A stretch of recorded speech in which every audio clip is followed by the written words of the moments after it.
All right, we're going to go and get started. I know a lot of folks are still actively hopping on, but thank you all for joining us this morning.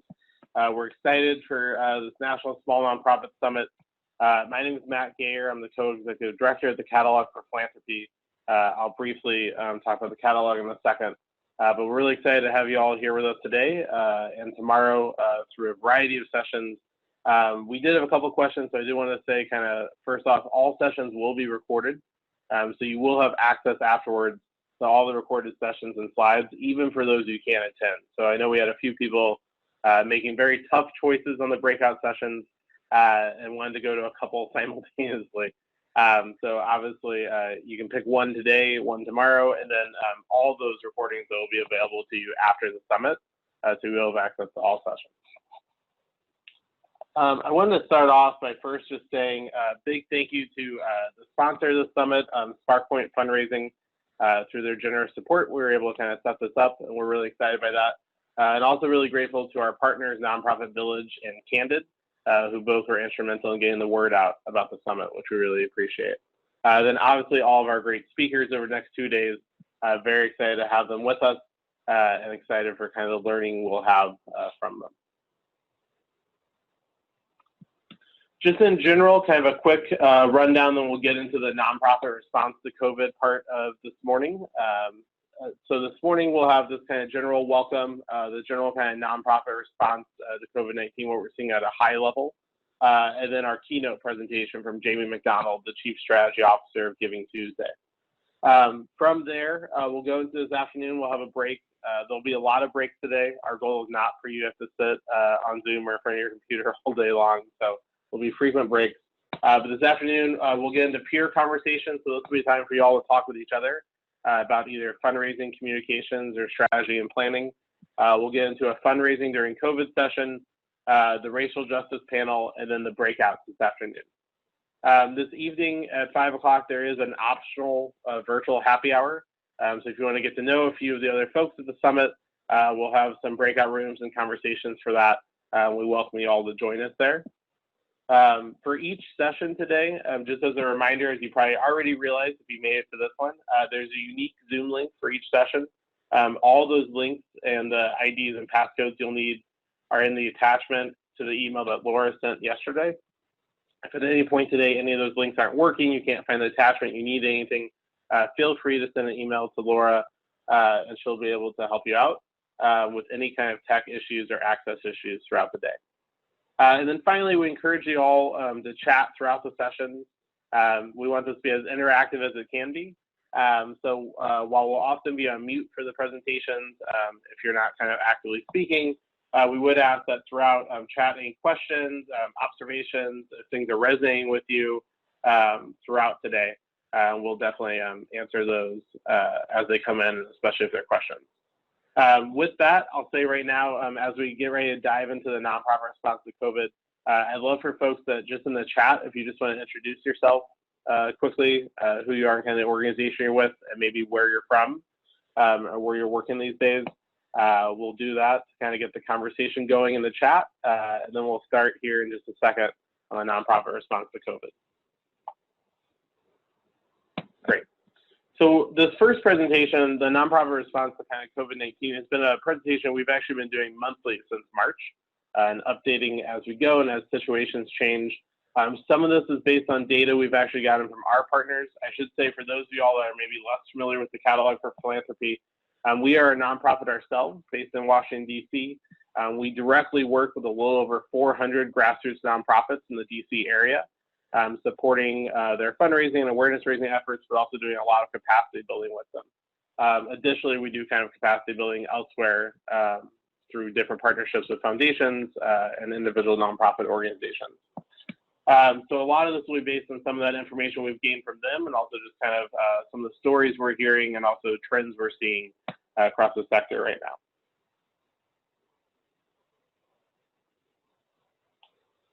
So overall, when we're thinking about kind of the high-level impact of COVID-19 on nonprofits, there's obviously a million things we could focus on. Some of the things that from our surveys of partners that stood out to us, over 3/4 of nonprofits are facing some type of major challenge or threat to their stability. because of the financial implications of COVID-19 and also just the logistical implications as well in terms of programming. So we know that this is kind of a universal challenge for especially small and medium-sized nonprofits to deal with. 2/3 of nonprofits have had to cancel in-person events. So a lot of folks are canceling those traditional fundraisers, right? Traditional ways that we would engage our donors. And in-person events are often both programmatically and fundraising-wise a core of what we do. And we know the vast majority of us have either canceled those or probably are going to have to cancel some across the rest of 2020 if we haven't yet. Programming, almost 90% of the organizations we've surveyed have shifted virtual in some way. So either they're frontline organizations that are still responding every day in person, or 90% of those who aren't have some type of virtual programming, which means we have kind of a story to tell about that impact. And then finally, and this is something we're tracking closely, and I think is an unintended consequence of all this as well, is that over half of the organizations we talked to have had delayed major purchases, maybe delayed staff hiring that they were planning on. So a lot of those strategic things that we would have been doing over the last 4 or 5 months possibly have been delayed, which causes its own challenges. From here, we'll talk about a few kind of trends and also tips and responses we're seeing nonprofits take to some of these kind of major challenges.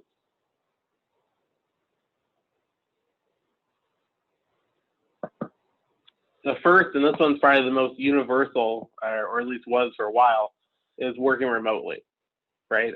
So before we kind of talk about fundraising and comms and all those things, just the internal challenge, the fact that all of our staff are in different places, working remotely, working individually. So what does that mean for us, and how do we kind of respond to that challenge?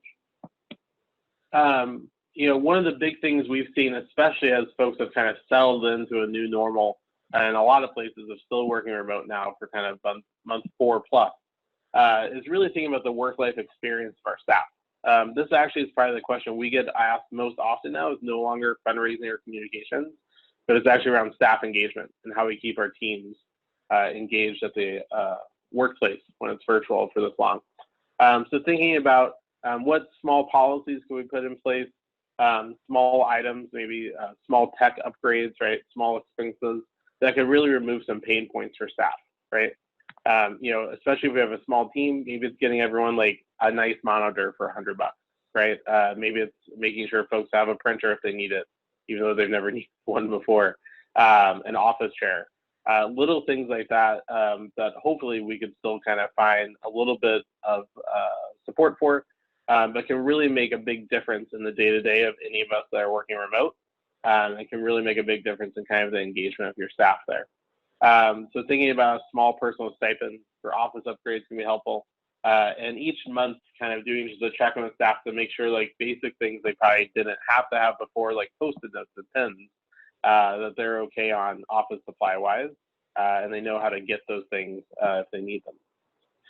In terms of engaging our teams while working remotely, a couple of things we see at kind of a really high level, continuing those weekly team meetings. So once a week, meeting with our whole team. If you find yourself at a larger organization with more than kind of 15 to 18 people, you may want to break that up a little bit. We do find typically Zoom meetings like that are really kind of high engagement are most effective with 12 to 16 people. So we wouldn't want to have too many more than that. And then in addition to the weekly team meetings, we find it's really important that every staff person has at least a one-on-one check-in with someone during the week, right? So everyone has at least one all-group meeting and one individual meeting. We find that kind of balance to make sure that everyone still feels engaged and it feels kind of there's an active conversation going on. We should start having a conversation with our staff and our team about what they want and what we want for the short-term and long-term office solution. So as we're doing reopening, not only will it differ based on where we are and the type of work we do in the office setup we have, but also is going to differ based on our risk tolerance of our staff, right? And if our staff want to be back or not. So having that conversation with them early is really important. And then finally, I think the thing, we'll talk more about this during some of the staff engagement sessions, so we're not going to go too deep on any one of these topics this morning, but it's really encouraging peer-to-peer dialogue. So a lot of our organizations, the executive director, the senior staff are doing a great job of engaging the team. So the thing that's really missing right now is that kind of water cooler chat, right? The kind of peer-to-peer conversation, the kind of talking with the other person in the office. So finding ways to still kind of replicate that dialogue, encouraging informal leaders of the organization to step up, encouraging collaboration projects that force people to kind of talk a little bit more and work a little bit more together is going to be a really important part of our kind of engagement efforts. And finally, and once again, we're obviously not going to go too deep into this right now, but thinking about our kind of reopening plan and kind of getting staff back to the office at some point, the biggest thing is we're going to have a flexible plan, right? We know that even if we reopen, there's a good chance we're going to have to go back virtual for a bit, then we'll come back again. So for the foreseeable future, and definitely the rest of 2020, we know it's probably not going to be a steady climb, right? So it's important we have kind of that flexibility, and we know when we pull the trigger to kind of go back to virtual or back to in-person. Thinking about the longer term office leave, this is something a lot of folks are talking about, and we can talk about later in some of the sessions focused on strategy and planning, but definitely trying to avoid getting stuck in any type of long-term lease right now is really important. And even as we're kind of uncertain about what's going on, trying to give our staff 4 to 6 weeks of certainty, even if that means that we don't reopen as fast as we could, is really important. We want our teams to know that for the next few weeks, this is what's relatively happening, trying to give them some certainty in a pretty uncertain situation. I'd encourage you all again, feel free to ask any questions throughout the day. So if you have any questions, just let us know. We'll get to those throughout the presentation. And thank you all also for kind of chiming with some of the things you all are doing. We're hoping that this is a real peer-to-peer learning summit. So part of this will also be just kind of hearing from you all about what you're doing in response as well.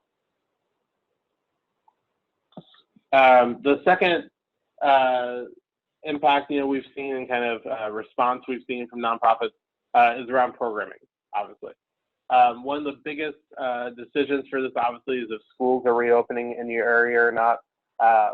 And we know that still is kind of up in the air. Even in the DC region, we know that 2 of our nearby Maryland counties are going to be virtual for the first semester. We know some of the counties in Virginia are going to do a split model, and DC still hasn't decided, right? So even in that one kind of metro area, a lot of different things could be happening. So when we're thinking about our programming, we know there's still a lot of uncertainty about what it's going to look like. So a few things, though, that are really important. First and foremost is that we're communicating early and often with both clients and supporters about what we're doing. We obviously want kind of first and foremost our clients and those we support to know what's going to be available to them and how they can access the services that they need. And obviously for our supporters, we also want them to have a sense of what's going on so they feel like they can kind of engage with that. And if they are supporting us, they know what they're supporting. So it's really important we're thinking about how to give them at least certainty for the next kind of 2 months of kind of summerish time during August and September. We may not have definitive answers yet, especially if we're kind of in the education space, or even if we're not, our staff probably have kids that they're waiting on to find out about this, right? So we may not have exact ideas of what programming looks like September on, but at least communicating kind of some certainty for the next 6 weeks to our clients and our staff and our supporters. And then picking a date that we're going to make a decision about fall. So I think one big thing we've seen some folks do really successfully is kind of regardless of what school districts or anyone else is deciding, that they've picked a date like, okay, by August 15th, we're just going to make a decision on what we're doing for the rest of 2020 by September 1st, whatever that date is for you. But picking a date, being able to say that so clients and supporters don't feel like they have to come back to your website or Twitter or whatever daily, right, to find out a change, but they know that there's a day that a decision is going to be made.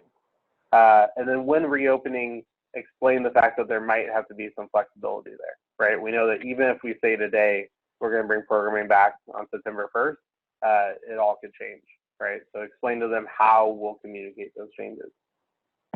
In terms of the options, right, obviously this varies a ton by the social issue, where you are, and kind of the type of work you do. But often we're going to be thinking about a couple different models, right? Probably any of us that are thinking about in-person programming are planning for a few different scenarios. And just one of the things we think that's really important with that and we'll talk about this again and again in some of the financial and fundraising sessions during the summit, but it's making sure that as you plan out those scenarios, you're planning out the revenue and expenses relative, right? So if we're planning an in-person program in the fall, then we have to plan for those traditional expenses, right? If we're not, we don't. And that really changes our financial picture quite a bit. So making sure we're kind of matching our finances or our financial projections with the scenarios we're planning on. And then finally, regardless of kind of reopening moving forward, we've done virtual programming, some of us, for over 4 months now, right? There's a lot of data there. A lot of time has been spent on it. So taking some time not just to think about what's going to happen moving forward, but also evaluate what's happened so far. A lot of organizations have found some of their virtual programming is as effective, if not even more effective, than some of their in-person was before, or their access to folks has gone up so much because they're not tied geographically anymore.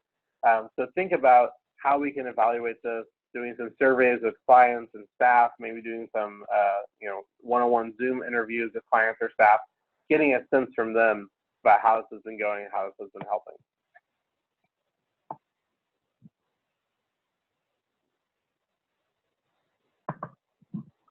The third area we'll touch on, fundraising. This obviously we'll dive a lot deeper on in a variety of sessions across the summit. But at a high level, the three biggest things we see, first and foremost, relationships really matter more than ever in fundraising. In typical and crisis fundraising, something we'll talk about tomorrow morning during the session on crisis fundraising, is the fact that donors that are more engaged, right, and have that relationship, that's the #1 indicator they're going to keep giving to you during a crisis. When we look at anything from past hurricanes to the 2008 recession, the organizations that kept fundraising and kept engaging their clients and their donors were the ones that performed best when we look at kind of the disaster kind of retrospectively. So really important to think about how we at least sending a monthly update, making sure our donors know what's going on. And another way to think about this is there's so much uncertainty in the world right now and so much uncertainty for our donors. We don't want that uncertainty to include us, right? We want them to have a sense that they understand what's happening with us in a world where maybe they don't necessarily know a lot of other things for sure, right? We want to make sure that we can answer those questions for them. Anytime we're engaging with donors, we want to also always lead with kind of asking how they are right now and being really relational with that. We know there's so much going on, and giving them a little bit of a glimpse into what our work looks like right now. A lot of folks, especially depending on your social issue or the work you do every day, donors might have real questions about like, how do you do that virtually, right? So explaining that kind of creative shift you've done is really important. The second one here is that it's really important we stay in contact with them. I know I kind of just said this, but it's really important, so we kind of, we'll probably reiterate it multiple times across the summit. But anytime we look at crisis fundraising, the organizations that kept actively engaged with their donors did the best. So it's really important that even though folks have a ton going on, people are worried about burning out their donors right now, and those are all legitimate concerns, we need to find ways to stay in touch. So finding ways to stay in touch across the next couple of months. Often summer, especially August, is a really quiet period for nonprofits. Donors are traveling, kids are going back to school soon. So often this is kind of a slower time for staff. We do need to do a little bit more engagement with donors than we typically would right now because people aren't necessarily doing those summer trips. They are at home, they are thinking about what's happening in their community, and they want to know those answers. Virtual town halls or kind of virtual small events have become really popular, and donors have been excited for those. The two things we're hearing from donors that they want more than anything is a sense of community and a sense of impact, right? And that makes sense because that's probably true for most of us right now. With isolation, right, donors want a sense that they're doing something with others, even if virtual, right? I want to know that the donation I made is part of a larger effort. I want to know I'm part of this meeting with other people. And then they want to know there's some impact, especially, depending on, what their job is, how they work, they probably don't feel like they can directly impact the things going on around them.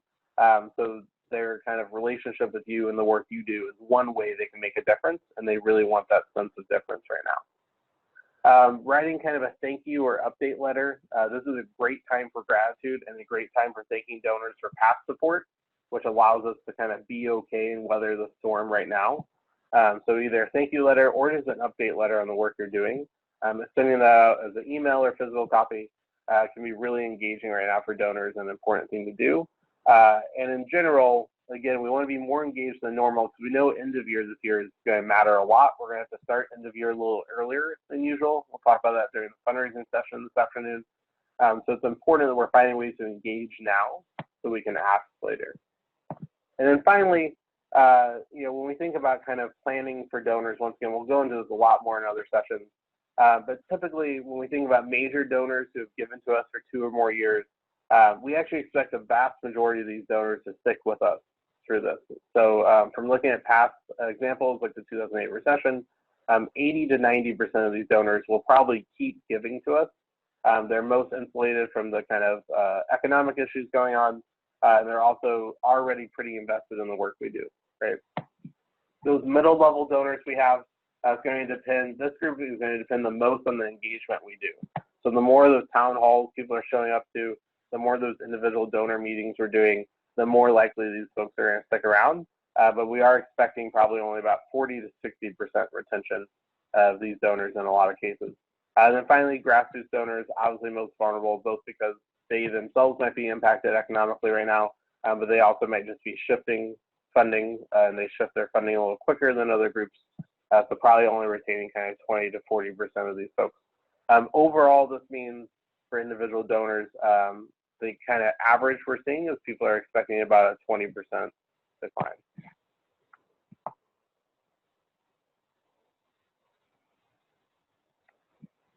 The fourth thing we're seeing nonprofits deal with is just this event cancellation, right? We already talked about the fact that 2/3 of our partners that we surveyed have had to cancel an event.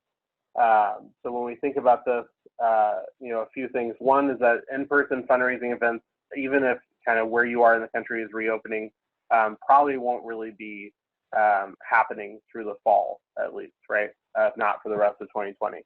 And that's simply because, showing up to a gala is not going to be a priority for folks, even when it reopens, especially if there's over 50 people there. So ensuring any flexible contracts, if we are planning in-person events optimistically for late 2020 or early 2021, making sure those contracts are really flexible because we know the situation could change very quickly. And if it is a smaller event, less than 50 people, depending on how we're planning it, we might be able to get some of those in-person things later on in 2020. If we are thinking virtual, and we're thinking about moving our event virtual or doing a virtual event for the first time, there's 3 ways we can do it. We'll talk about this more in other sessions.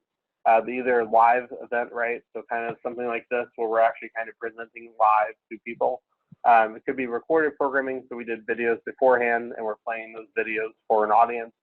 Or it could just be a fundraising campaign. So some folks are deciding not to try to replicate the whole event status and just do kind of a basic and regular fundraising campaign.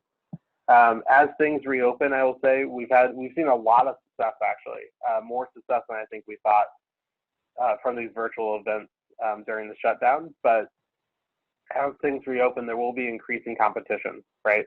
So some of these virtual events were really successful early on, probably in part because our audience, our donors, didn't have any other options for things to do. Now, as parks reopen, as some outdoor restaurants and bars reopen and things like that, we will have to think a little bit more about the marketing for these events to make sure people are excited about them and can't just kind of take for granted they're going to log in and show up. And then finally, we need to be realistic with these. So the virtual events, we are seeing, you can plan these a lot faster, but especially as things reopen, we do probably need at least a month of advertising. So still not as much as it would have been for an in-person gala, but we are going to need a little bit more than we probably did right away during COVID-19.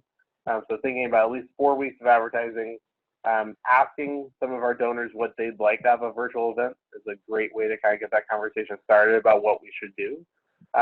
One thing we see with this virtual event planning is that while an in-person event, there's only so many different ways we can have a dinner or a gala, right? The both exciting but also a little bit terrifying thing of a virtual event is we can really do anything. So thinking about how we plan for that ahead of time is going to be really important. And in terms of goal setting, we typically see most major donors and pre-commitments and sponsors still supporting these virtual events. Where the fundraising goes lower is for the live appeal. So the live appeal, we're typically seeing organizations only raise about half what they typically would have for a live appeal. Some organizations have raised more.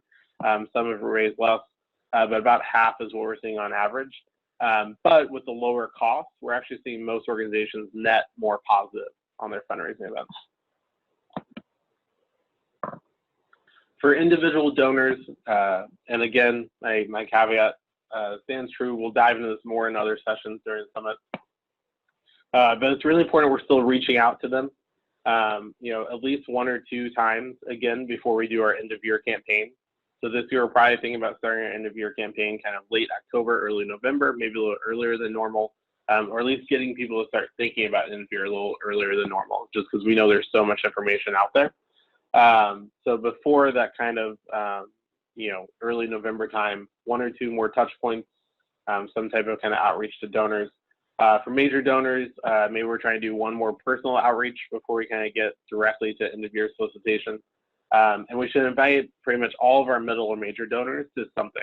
That's the nice thing about these virtual town halls that we will talk more about in other sessions, but easy to have 40, 50 people on it at a time, right? And then I can just replicate it and do it a couple times. So a good way to kind of get donors feeling like they're engaged with your work. If we're making an ask right now, one of the biggest things is to be really specific. We know that, as we talked about at the beginning, 75% of nonprofits are facing severe financial challenges right now. We know everyone is doing amazing work. They're, creating brand new nonprofits in some cases for their virtual service delivery, really finding ways to help and support their clients and go above and beyond. So there's a lot of worthy causes who are in a lot of really urgent needs. So one way we can cut through that noise and get a little bit more direct to our donors is being really specific about what will happen with their gift, right?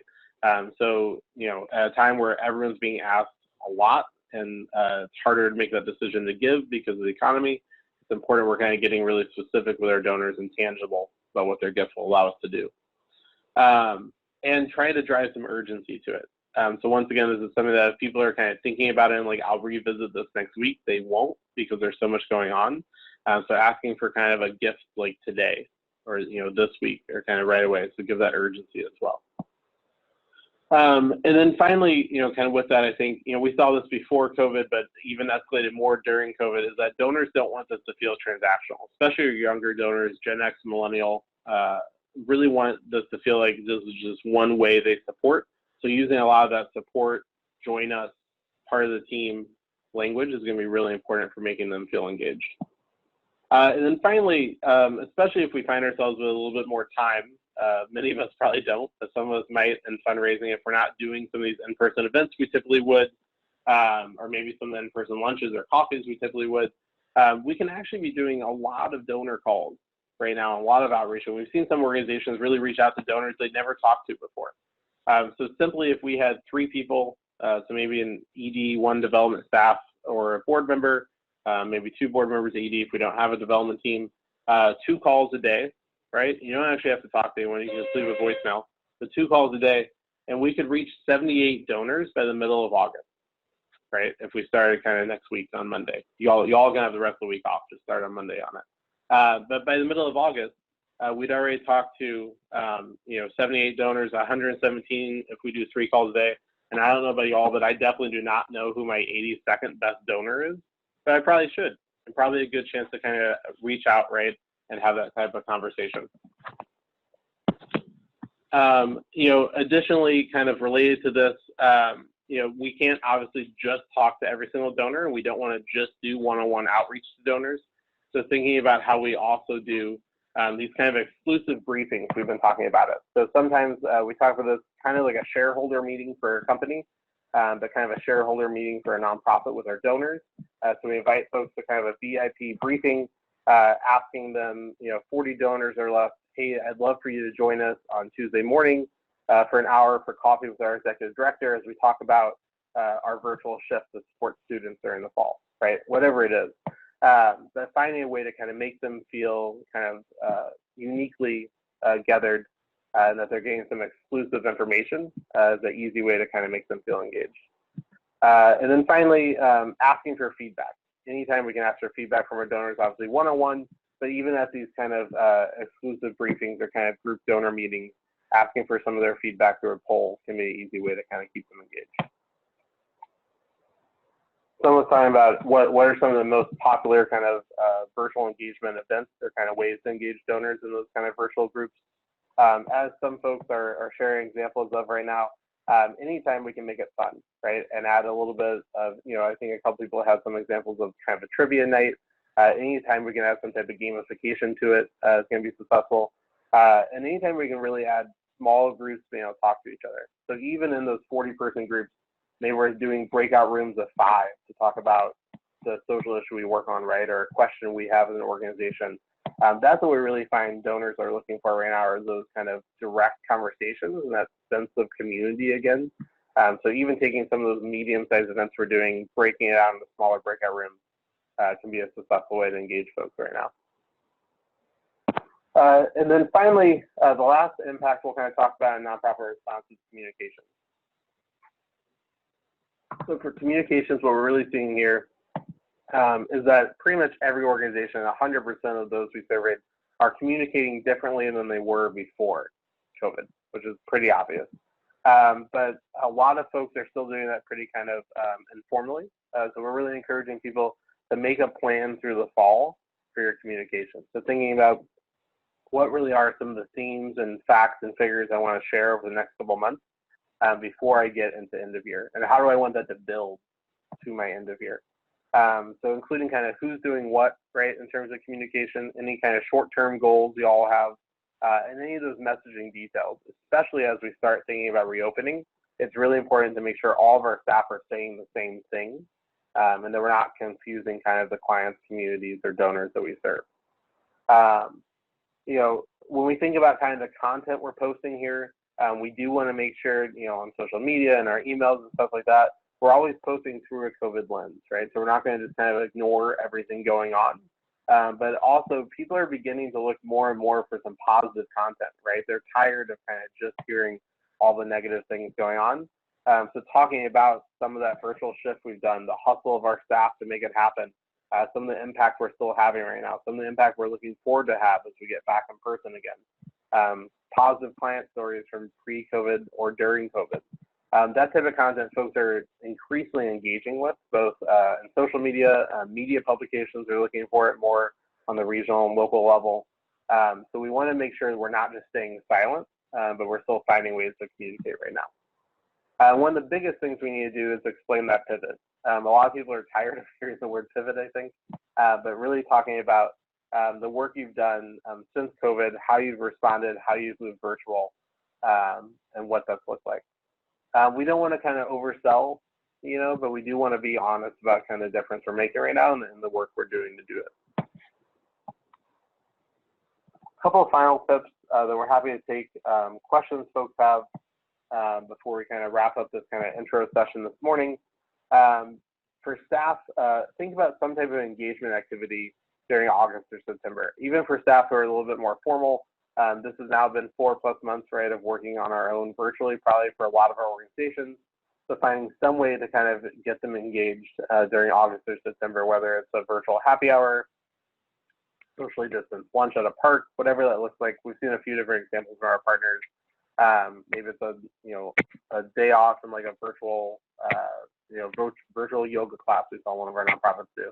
Whatever that looks like, doing something for staff to kind of keep them engaged during August and September, because we know people are burnt out and tired. In terms of program shifts, really prioritizing kind of 1 or 3 virtual programs at a time, just because it takes a lot more work, as any of us have done it, than you would expect. So thinking about what are a couple of virtual ways we can shift programming, do it really well, and add on to it. Make sure that we are still kind of sharing updates on our work. Once again, we want people to have a sense of what's going on so that we're not another cause of uncertainty for them. We want to plan both for kind of cash flow, but also programming through the rest of 2020 at this point, and then communications at least through September. We may not have our communications done yet for end of year. We might still be waiting to see how things shake out over the next couple of months, especially with programming. But at least through September, we should have a plan for our communications. As I mentioned earlier, this is a great time for gratitude. Donors will be shocked that you're taking the time to thank them right now with everything going on. And they will feel good to know that they made a difference before. That also will be a huge driver in wanting to donate again this year. So finding an opportunity to thank and show gratitude to donors right now is really important. And then finally, a lot of us, once again, might have an opportunity to move forward a couple of those longer term projects that have been on our plate for a while. We've seen a lot of folks in terms of fundraising move forward some of their CRM or donor database switches right now. So finding ways to kind of move forward those projects we don't typically have time for, is this is a little bit of a slower time. I know we have a few questions. Feel free to ask any questions. We'll answer those for the next kind of 7 to 10 minutes, and then we'll wrap up and give you all a little bit of a break before the keynote presentation at 11.